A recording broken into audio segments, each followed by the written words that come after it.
there's an interesting story here, and I think it's worth looking at what happened on the way down. During the GFC, the Reserve Bank cut to a 3% interest rate level as an emergency measure. And after the crisis, because things for Australia and for other countries like New Zealand and Canada had gone pretty well, they then tried to normalise interest rates, and for that matter so did the central banks in Canada and New Zealand. And in all three cases they failed. They failed for the same reason, because those small periphery nations effectively inherited the monetary policy from the core in Europe and the US and Japan through the currency. In each case the currency rose very, very sharply, and that put a lot of pressure on the central banks to cut, to take pressure off those currencies. Now, if we saw the reverse, and if we saw the core nations raise their interest rates, again, the pressure, if there was pressure, would come through the currency. So that would be the transmission mechanism of the global monetary policy to the domestic scene. I think another thing that's worth saying is that we always look for catalysts.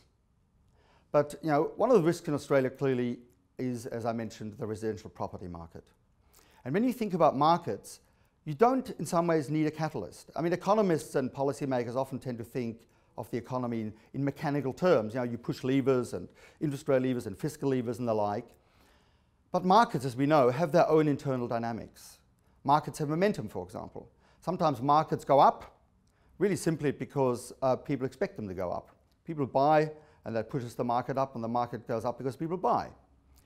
And we've seen this many, many times in stock markets and in foreign real estate markets. Sometimes you can be in a situation where that momentum finally breaks and the market falls. And it falls simply on negative momentum in the same way it's gone up on positive momentum. And as we saw in the US or in Japan or in Ireland and Spain and many, many countries, once a market like that falls, interest rates are really relevant. In each of these countries, rates were cut to zero, but it doesn't make a difference anymore.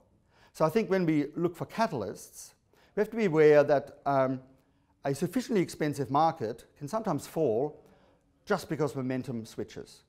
And I think in the stock market, we can cite many examples.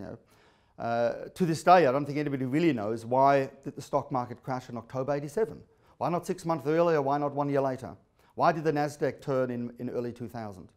I think in each of these cases, it was the internal market dynamics, the turn in sentiment, that led to the turn in the market rather than any identifiable catalyst that you can point to.